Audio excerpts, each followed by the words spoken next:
natin. Bakit ba kailangan pati kami magsakripisyo? Ma, hayaan niyo na kami na maging masaya. Mahal ko si Ronyo. Hindi ko kayang mawala sa kanya.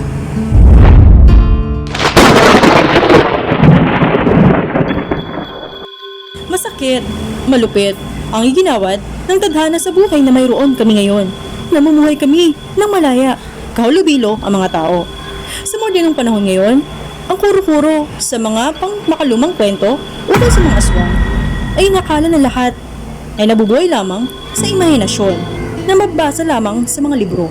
Subalit, hindi lingid sa kaalaman ng lahat na may katotohanan na nabubuhay talaga ang ilan sa amin sa mundong ibabaw, kapiling ang mga tao.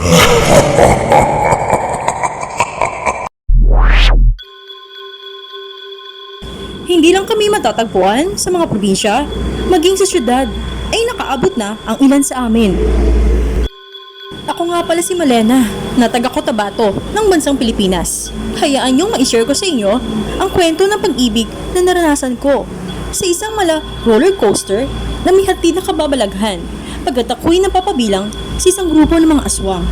At ang napili ng puso kong mahalin ay isang tao na napapabilang naman sa angka ng mga mangkukulam. Oh my God!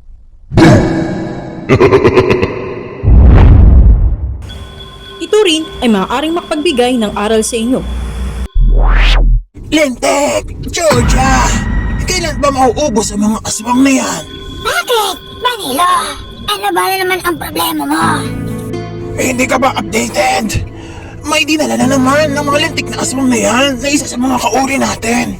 Ha? Lintik na yan! Sino na naman ang kaawa-awa na yan? Hangin nga eh! Si Rona, yung asawa ni Padrino, pinagpiestahan daw sa isang tabing ilog na malapit sa teritoryo natin. Napakalintik na mga aswang na yan.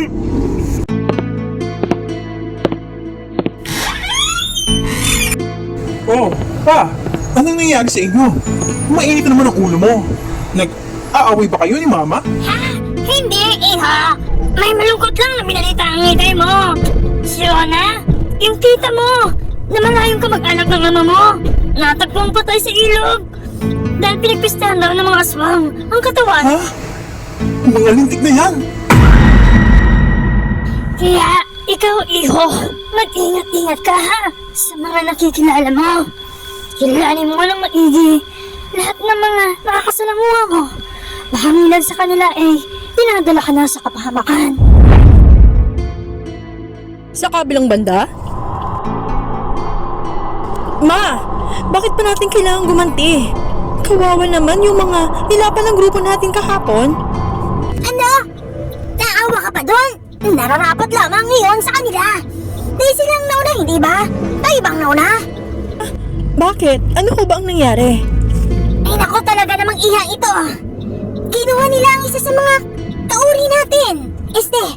Binarang pala. Na hindi natin nalalaman ang dahilan kung bakit nila yun ginawa. Eh di, kumanti lamang tayo. Sila ang nauna eh. Naghanap lang tayo ng hustisya. Sigurado ho ba kayo?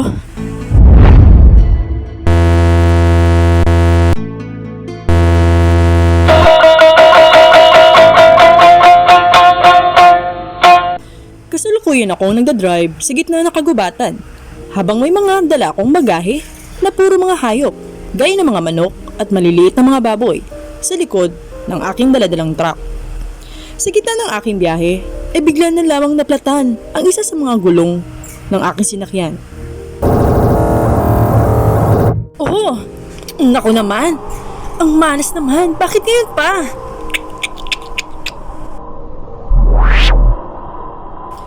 Nagdesisyon akong bumaba sa aking sasakyan at tagaran ko namang inayos ang gulong na naplatan. Habang abala ako sa pagpapalit ng aking gulong, ay biglang may napadaan na nagmumotor. Sa gawi ko, saka ito napahinto sa gilid at lumapit sa akin.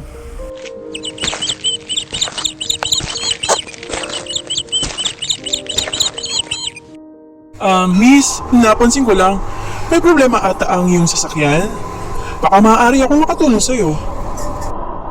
Ha? Nako, mister. Oo nga eh. Malas ata ang araw na to sa akin. Kasi sa gitna pa ng biyahe ko na bigla naman akong naplatan. Dito pa sa kagubatan na to. Okay lang ba sa'yo, mister? Hindi ba nakakahiya? Oo naman. Miss, patingin nga. Medyo maluwag pa pala itong mga pagkakabit sa mga tornilyo ng mga gulong. Sandali nga lang, tigbitan lang muna natin Miss, suggestion ko lang dapat hindi ka bumabiyahe ng mag-isa. Dapat may kasama ka na isang lalaki. Kasi trabaho ito ng isang lalaki. Pasensya na, suggestion ko lang yun. Kasi mukhang napansin ko, nang-iisa ka lang ata Ha? Nako? Mister, kaya ko naman ang sarili ko. Kahit trabaho nga ng isang lalaki, kaya kong gawin At saka, palagi ko na kasi itong ginagawa na magangkat ng mga hayop na mag-isa. Sadya lang talaga na minalas lang ako ngayong araw na to, kaya ito nangyari ngayon. Oh, ayan, tapos na. Pwede mo ulit i-check. Okay na yan. Mukhang mabait ka naman na tao siya nga pala. Maraming salamat, Mister Ako nga pala si Malena. Gusto mo bang bigyan kita ng isang biik? Oh, ito. Bilang pangbayad ba sa pagtulong na ginawa mo sa akin ngayon? Ako, miss. Huwag na, okay lang yun. Baka may magalit ba sa mga pagdideliveran mo niyan? Hindi, okay lang yun. Stock lang naman namin ito kaya ako nag-angkat ulit. Para ba may pandagdag lang? Sige na, tanggapin mo na. Sige na nga, miss. Hindi ko na nga tatanggihan yan. Mapilit ka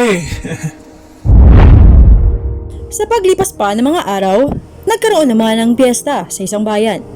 Nabigla naman akong naimbitahan ng kaibigan kong tao. Ayoko sana pumunta, subalit sadyang mabait ang kaibigan kong na tao na yun. Ito lingid sa kalaman ng ilan sa aking mga angkan. Dahil may higpit akong pinagbilinan na huwag masyadong makihalubilo sa mga tao. Pagkat baka raw hindi ko makontrol ang aking sarili kalaunan. Saka akong makagawa na hindi ko pagugustuhan na hindi kaaya-ayang tuluyan na makakasira ng aking disiplina sa aking sarili. At ma-expose ang pinakasikreto na aming pamilya ukol sa totoong pagkatao namin. Oh no.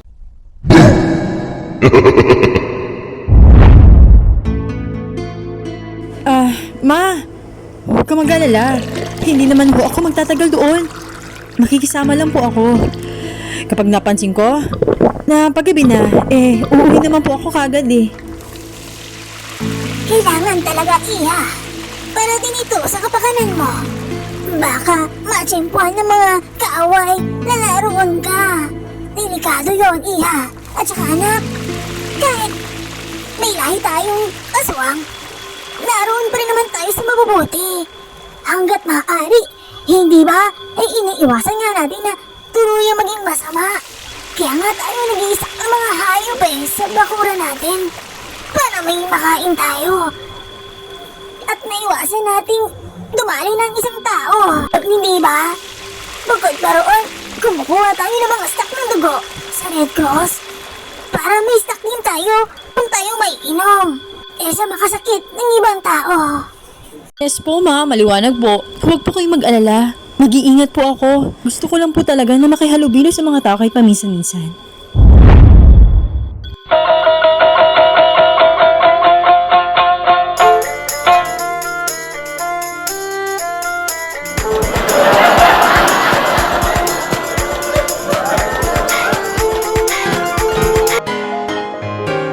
Sa fiesta, halos nalulula ako sa napakaraming dumalo para lamang sa selebrasyon na yon. Sinisikap ko pa rin na pakalmahin ang aking sarili. Dahil sa kabila ng paggawa ko ng mabuti, ay nananaig pa rin ang impluwensya ng dugo ko ng pagiging isang aswang. Parang natatakam ako sa dugo ng isang tao. Sa kabilang banda, habang busy na tumutulong ang aking butihing kaibigan na si Maggie sa paghahain ng mga bande-bandeha ng pagkain sa napakahabang lamesa, nakahilera sa gitna ng malaking daan sa labas ng kanilang bahay, ay bigla na lamang napunta sa leeg nito ang aking paningin. Oh my God. Dahil sa labis na pagkagutom at pagkauhaw ko sa dugo. Subalit, mataimtiman ko pa ring lalabanan at pinapahaba ang aking pasensya hanggang sa naisipan ko na lamang na magtungo sa comfort room. Saka ko nga nilabas ang baon-baon ko na isang bag ng dugo na stock namin mula sa Red Cross. Mabilisan ko na lamang na ininom iyon upang maibsan ang aking pagkauhaw at pagkagutom. Pagkalipas pa ng sandali, ay mabilisan na nga rin akong bumalik sa aking pwesto kung saan ko iniwan si Maggie. Oh girl, saan ka pala galing? Ha? Nag-CR lang saglit. Pasensya ka na ha, kung hindi kagad ako nagpaalam sa'yo kanina. Sobrang busy mo kasi Okay. Halika na Malena, at kumain na rin tayo. Tamang-tama, at nakahain na rin halos ang lahat ng mga pagkain. Alam ko na siguro nagugutom ka na. Sabay na tayo sa iba pang mga kaibigan natin. Doon banda roon, no? Si Erin and doon na rin tayo kumain. Tara. Ha? Pwede bang mamaya na lang rin ako kumain? Mamaya na kaunti. Bago kasi ako nagpunta rito naparami atang kain ko roon sa bahay namin. Pero sige. Kahit pa paano, sige na nga, kakain na nga kahit kaunti lang. Tara, let's go.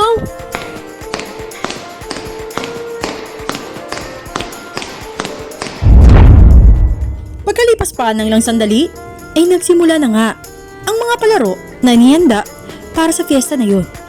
Upang magkaroon ng partisipasyon ang lahat ng mga kasalo sa event na yun. Sa pagsisimula ng palaro sa fiesta, ay may isang tao na muli kong nakita at sa mapaglarong pagkakataong iyon, ay siya pa ang nakapareha ko sa palaro na yun. Oh, miss! Sandali na. Nagkita na ba tayo? Parang pabilan kasi ang mukha mo Ha? Sandali lang. Oo nga! Ikaw nga! Naaalala na nga kita. Hindi ba? Ikaw yung taong tumulong sa akin nung minsan nasiraan ako roon sa kita ng gubat. Yung truck ko, yung may mga daladalang mga angkat ng mga hayop. What a surprise Kamusta ka na? Oo nga, ikaw nga yun. Nakakatuwa naman. Nakakatuwa naman itong pagkakataon na to at dito pa tayo nagkita muli. Sa gitna ng aming pag-uusap, ay parehas pala kaming natumba sa lupa dahil may bigla na lamang bumangga sa amin. Nakakalimutan namin na nasa gitna pala kami ng isang kompetisyon. Napaunahan, lumundag, papuntang harapan habang may suot-suot na sako na kasya sa pandalawahang tao. Hi! Ano ba kayo? Dito pa rin talaga kayo nagkwentuhan ha? Nagsisimula na kaya yung laro natin? Oo nga pala. Tara na mister, tumayo na nga tayo na mabilis. Saka na lang natin pagpatuloy. Susapan natin mamaya pagkatapos ng laro. Tara na. Pagkalipas pa ng sandali, ay doon na nga nagsimula ang magandang samahan namin na nabuo bilang magkaibigan ni si Ronyo. Madalas niya akong samahan sa lahat na nagiging lakad ko, lalo na sa tuwing nag-aangkat ako ng mga biik at mga manok na pinagkukuhanan ko sa aming supply. Subalit, dumating sa punto na bigla nitong natuklasan ng hindi sinasadya ang pinakatatago kong lihim sa isang hindi inaasahang sitwasyon. Habang tinutulungan ako ni si Ronyo, naipasok ang lahat ng mga naglalakihang kahon na may lamang mga manok sa likod ng aking truck. Habang nasa kalsada kami na isang malaking palengke, ay may biglang napadaan na isang babaeng buntis sa aming harapan. Bigla itong napahiyaw ng sobrang sakit sa kanyang tiyan, saka ito napatumba sa sahig. Dahil doon, ay nakita ko na lamang na mabilis ang umalis si Ronyo sa tabi ko, saka siya nagtungo sa babae para rumescue. Tara, Malena! Tulungan natin ang babae Tulungan mo akong buhatin ito. Saka natin siya dalhin sa pinakamalapit na hospital. Ha? Sigurado ka ba? Ha?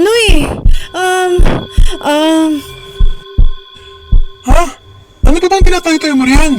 Halika na at lumapit ka na sa tabi ko. Dali! Nakita ko na lamang ang aking sarili na bigla na lamang tumakbo sa kinaroonan ni si Ronyo. Umarangkada na naman ang pagkauho ko sa dugo at laman, lalo na't nasamya ko ang napakabangong nanggagaling sa sinapupunan ng babaeng buntis na yun. Napakasarap ng pagkain iyon na bigla na lamang sambit ng aking isip.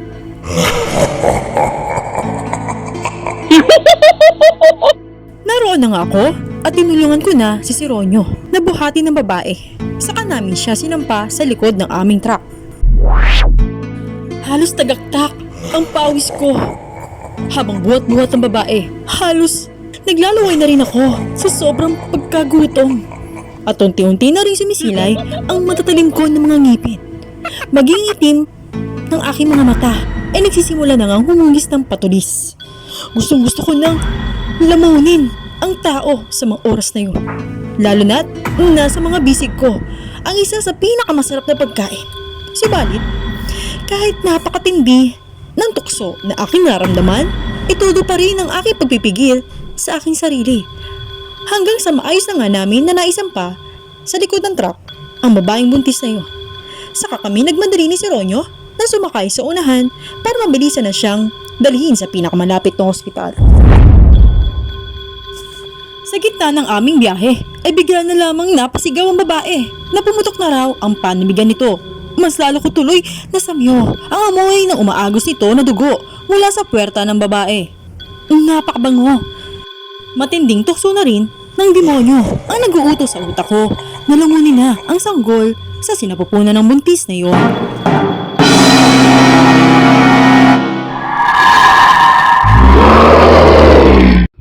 Halos hindi ko na kayang matiis ang gutom.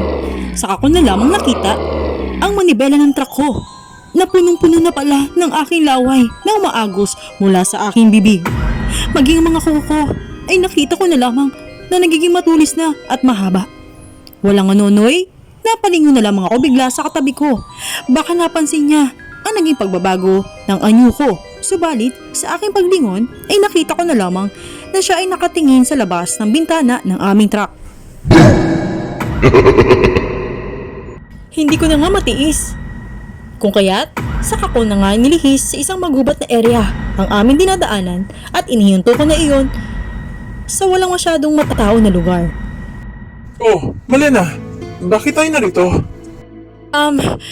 Hindi mo ba narinig ang sinabi ng babaeng yun? Napumutok na raw ang panubigan niya. Hayaan mo akong tulungan siya na may panganak na ang bata. Ha? Marunong ka ba magpanak? Oo, marunong ako. Bahala ka na. Nagsasalita ako na nakatingin lamang sa windshield ng sasakyan. Habang nakatabing sa aking mukha ang mahaba kong buhok, hindi ko na nga nagawang humarap sa kanya upang hindi niya mahalata ang pagbabago ng aking anyo. Dali-dali naman akong bumaba sa truck na yon. Pagkatapos kong makipag-usap kay si Ronyo, saka ako nagtungo sa likod. Pagkapasok ko roon, ay nakita ko na lamang na umaagos na ng matindi ang dugo sa sahig ng truck na yon. Habang dumadaing pa rin sa sakit ang kawaawang babae. Hindi ko na kinaya ang gutom. Nagbistula na nga ako, nakakatakot na aswang. Dahil bigla na lamang lumago ang mga buhok ko. Maging ang aking mga kuko ay naging mahaba na rin at matutulis. Kasabay pa ng paghaba ng aking dila. At naging matulis na rin ito. Maging aking mga mata ay nagbistula na rin mga mata ng isang pusa. At lumago at tumulis ng todo ang aking mga ngipin.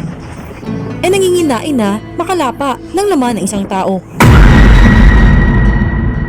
Pagkalingon ng babae sa akin ay nagawa na nga nitong sumigaw sa sobrang takot. Subalit, agaran ko naman yung tinakpan ng aking kamay. Saka ko nga binaon ang matatalim kong mga kamay sa mismong tiyan ng babae.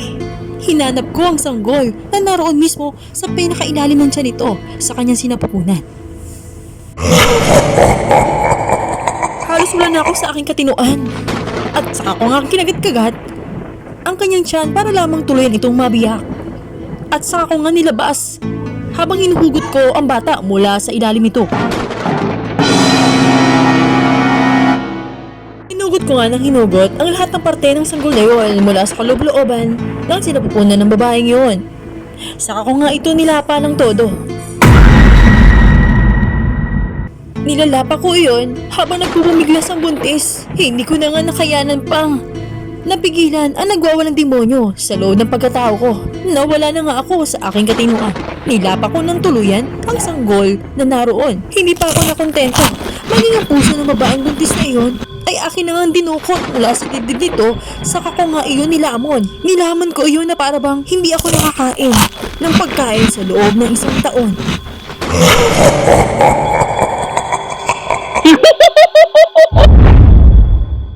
Sa kabilang banda, hindi ko namalayan na pinapanood pala ako sa likod ng truck ni Sereno.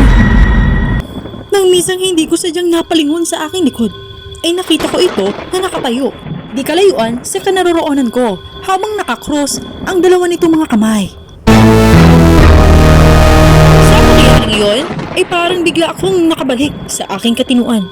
May kung anong kidlat ang gumuhit sa aking isip na tumagos sa puso ko na sobrang sakit, saka nga ako nagimbal sa matinding kasalanang nagawa ko. Bigla ko ang naramdaman ng matinding konsensya na halos nagpanginig ng buong kalamnan ko. Halos nanginginain na ang husig ng aking konsensya sa matinding kasalanang nagawa ko sa mga pagkakataon na yun.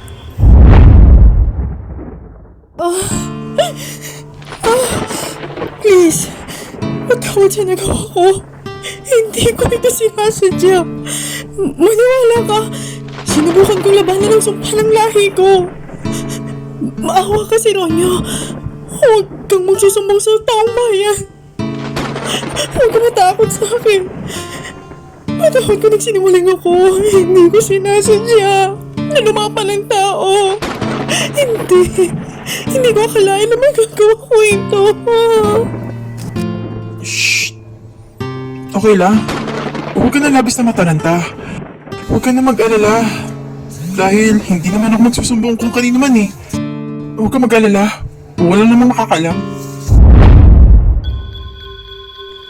Hindi pa natatapos sabihin lahat ni Sereno. Ang kanyang sinasabi ay may biglang tumarak na isang ligaw na pana patungo sa aking pwesto. Hanggang sa tumama na nga ito sa isang malaking kahon sa loob ng truck kung saan ako naroroon. Pagkatapos niyon, ay bigla itong nagpakita.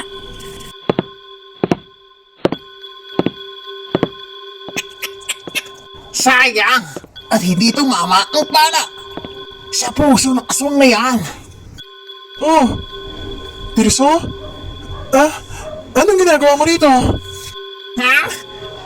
Ako dapat ang magtanong sa'yo, Sereno, kung anong ginagawa mo rito? At bakit mo kasama ang aswang na yan? Nagtataksil ka na ba sa angkan natin, ha? Huwag mo itatanggi. Narinig ko ang sinabi mo kanina na hindi ka magsusumbong at wala kang pagsasabihan na kayupan ang ginawa ng aswang na yan. Ibig sabihin lang, nagtataksil ka sa angkan natin dahil pinoproteksyon mo ang mortal na kaaway ng angkan natin. Ha? Hindi naman sa ganun, Tirso. Huwag ka namang sinungaling. Hindi na dapat pa pinapatagal ang buhay ng demonyong yan. Ang dapat sa kanya ay mamatay. Humugot muli na isang pana ang nagngangalang Tirso. Saka ito nakaakmang papanain ang takot na ako. Habang nakayuko sa loob ng truck, nang biglang hinampas ni Sereno na isang kahoy si Tirso para lamang iligtas ako mula sa bingit ng kamatayan sa kamay ni Tirso. Sa pagkakabagsak sa lupa ni Tirso, ay nagkataon naman na sumakto pala iyon sa bato sa mismong kinabagsakan nito na nagresulta ng pagkabagok nito. Sereno, bakit mo yun ginawa? Huwag mo na isipin yun. Ang mahalaga buhay ka. Hindi eh. Pinatay mo ang kauri mo. Bakit mo yun ginawa nang dahilan sa akin? Hindi mo ba alam? Isang matinding kasalanan iyon. Isang kan natin ang pumatay ng sarili nating kauri. Okay lang yun. Magagawa naman natin ng paraan na lusutan yun eh. Ha? Bakit ka pa tumatawa? Nababaliw mo na talaga. Naririnig mo ba ang sarili mo, Sereno? Hindi biro itong ginawa mo. Kamatayan ang kapalit ng ginawa mo. Sana, hinayaan mo na lang ako mamatay. Sana niligtas mo na lang sarili mo. Tingnan mo, ang nangyari ngayon. Ikaw tuloy ang nalagay sa alanganing sitwasyon. Hayaan mo na. Hindi naman natin mababalik pa ang nangyari. Sandali lang. Baka pwede mo pa i-check kung maaari pa siyang mabuhay. Sa tingin ko, hindi na mangyayari yun. Dahil nabagko ang uli niya sa malaking bato na nasa pwesto niya. Mula na bumagsak siya sa lapag. Na-sense ko rin na talagang patay na siya. Ano nang gagawin natin ngayon? Papatayin ka ng kalahi mo. Bahala na. Kaya ko naman proteksyon na ng sarili ko eh. Dahil sa akong veteranong mangkukulam. Bago sana tayo maghiwalay ng landas mula rito, nais ko sanang malaman ko bakit mo ba ako tinulungan kanina? Magkaaway naman ang mga angkan natin ha. Sana, pinatay mo na lang ako kanina. Mas pabor pa yun dahil hindi ko matanggap ang ginawa kong paglapas sa kaawa-awang buntis kanina. Naging biktima ko. Namumuhi ako sa sarili ko eh. Hindi ko magagawa na patayin ka, Malena. Kasi, mahal na kita eh. Oh my god. Ha? Hindi maaari ang nais mo. Dahil sa sitwasyon ng away ng mga angkan natin. Alam ko naman yun. Pero kasi, hindi naman natin mapipigilan na diktahan ang ating puso, di ba? Kung sino ang mamahalin ito. Paano ba nangyari yun? Hindi ko rin ma-explain eh. Basta sa sandaling panahon na nakilala at nakasama kita. Hindi ko alam. Minahal na pala kita na lubusan. Nagulat ako sa ginawang confession na iyon ni si Ronyo sa pinakakomplikadong sitwasyon sa mga oras na iyon sa akin. Sa kabilang banda, hindi ko rin naman may tatanggi na mahal ko na rin pala siya sa matagal na panahon na nagkasama kami na hindi ko malang maamin sa kanya. Napagpasyahan ni si Ronyo na hayaang nakahandusay na lamang ang bangkay ni Tirso mula sa lapag sa mismong pinagbagsakan nito.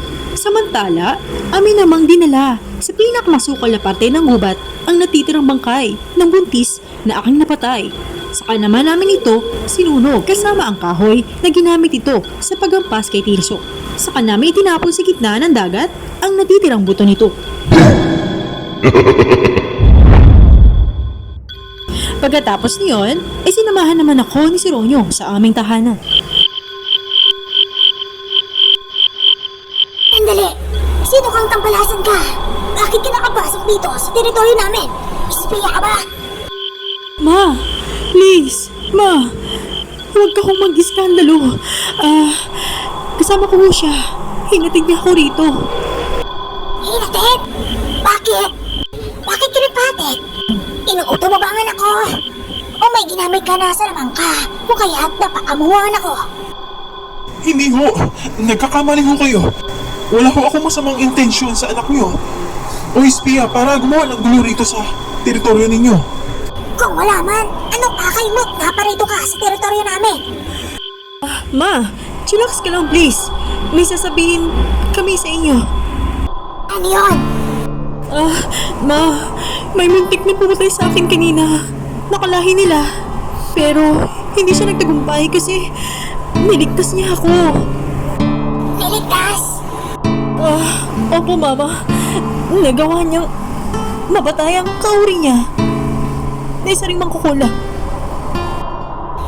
Kung ngayon, problema na nila yon. Wala na tayong kinalaman doon.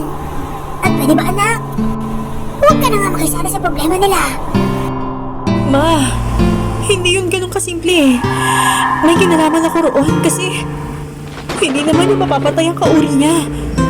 Kung hindi niya ako nakita na pumatay ng isang panganganak na buntis. Mama, napapatay ako. Mama, lumaba ako ng tao. Ano anak? Ha? Lumaba ka ng isang inosenteng tao. Sorry, ma. Naging weak ako. Namatay muli ako.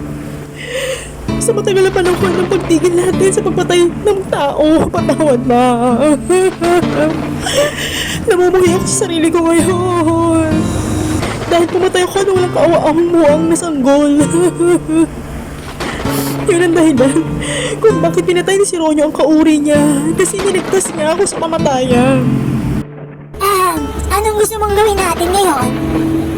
Kung tinulungan ka niya, hindi ba rin naman mababago ang katotohanan na magkaaway pa rin ng mga lahi natin? Mahirap na may salba ang gagawing hatol sa kanya ng kamatayan ng kanyang angkan dahil sa pagpatay niya sa kanyang kahuri. Ganun na lang ba yun, Mama? Wala na ba talaga tayong magagawa? Teka nga, ikaw iyo, bakit mo nga maginawa na tulungan ng anak ko? Kayong hindi ba nanguhuli kayo ng mga tulad namin para mapatay? Mahal ko po ang iyo, anak. Ano? Anong mahal? Opo, Mama. Mahal namin ang isa't isa. Mahal ko na po si Ronyo. Nagmamahalan po kami. Hindi maaari ang imig ninyo. Isang hangalan niya. Itigil yan. Walang patutunguhan yan. Ma, bakit ba kailangan pati kami ni si Ronyo ay kailangang magsakripisyo dahil sa away ng mga angkan natin? Hindi ba kami pwedeng maging masaya? Hindi ko siya pwedeng pabayaan. Mahalaga siya sa akin. Hindi ko kaya na mawala siya, Ma. Wala lang ang nagawa pa ang aking ina, kundi nakupkupin na lang muna namin pansamantala sa aming poder si Ronyo. Pagkaraan pa ng ilang linggo, ay bigla na lamang isang gabi nagising ito ng alanganin sa oras. Saka ito dumaing ng sobrang sakit at dali-dali itong tumayo sa kanyang higaan. At nagsuka ito na nagsuka sa paanan ng kanyang higaan. Agara naman akong nagtungo sa kanyang kinaroonan nang nagulantang ako sa sobra nitong pagubo at paghiyaw sa sakit. Oh no.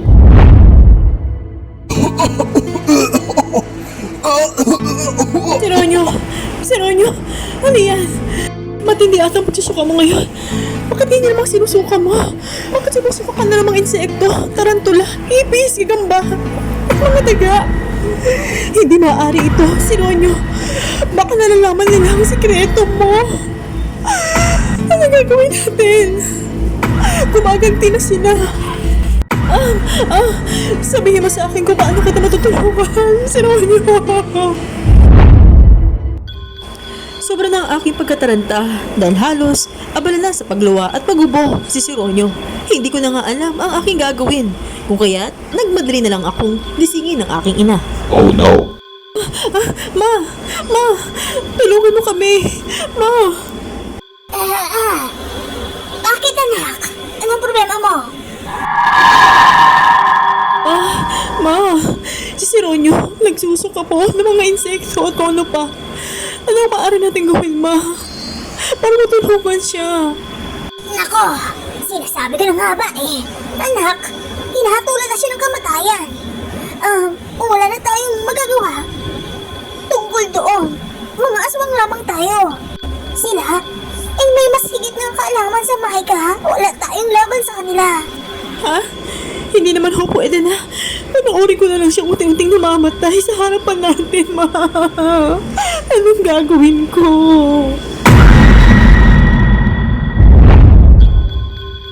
Sa kabilang banda, mabilisan na nga kaming nagtungo sa kinaroonan ni si Ronyo. Subalit, nang muli namin siyang makita, ay halos nangangalahati na ang timba ang kanyang mga naisuka na puro tarantula, daga, ipis, uod o bulate at ibang mga insekto ang nasa loob ng timbang yun. Halos nanunuyot na nga ang balat ni si Ronyo sa sobrang dehydration at pagod. Hindi ko na nga siya makausap ng maayos dahil wala na siya sa kanyang sarili. Halos lumilitaw na nga ang kanyang puting mata na para itong nagdidiliryo. Ang pinakahuling hayop na nailuwa nito ay isang napakahabang sawa.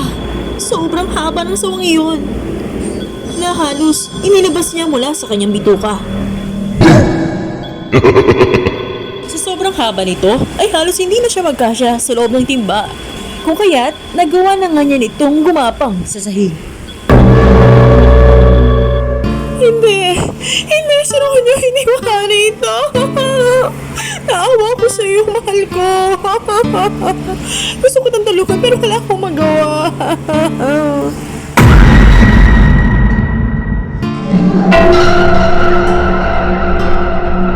Sa huli, subukan na nga ng dugo si Sironyo. Unti-unti na nga rin itong namayat. Namayat ang namayat dahil sa sobrang pagka-dehydration. Nagday na nga ang kanyang mga balat. Bukod doon, ay lumuha na rin halos ang kanyang mga mata. Hindi ko na nga siya makilala. Nasasaktan akong makita na unti-unti siyang namamatay sa harapan ko. Oh no. Napakabilis ang kagupit ng karma. Nangyari ang lahat ng ito sa isang kisap mata lang. Kalaunan, parang naging kilansay na ang kanyang buong katawan hanggang sa tuluyan na nga siyang nawalan ng buhay sa mismong higaan nito. Habang dilat parehas ang kanyang mga mata. Sa kabilang banda, bago sumapit ang madaling araw, ay tuluyan na nga siyang namatay sa mismong kinaroonan ng kwarto ng bahay namin ngayon.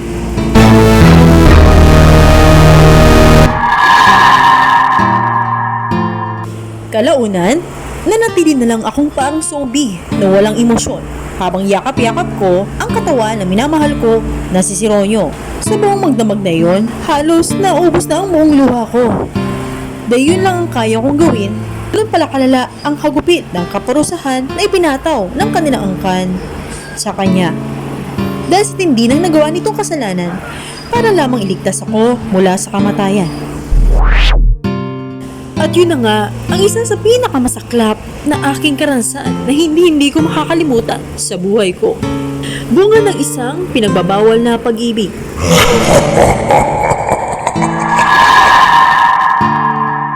At dito na nga po nagtatapos ang ating isinadulang short horror story. Hi po! Nagustuhan niyo po ba ang ating isinadulang short horror story? Kung ito'y inyong nagustuhan, huwag niyo pong kalimutan na mag-like, mag-subscribe, mag-comment sa aking YouTube channel kung may nais po kayong sabihin at huwag niyo rin pong kalimutan na i-click ang bell para always po kayong ma-notify sa mga susunod pa na mga videos na ating po-post. Maraming salamat po and have a good day!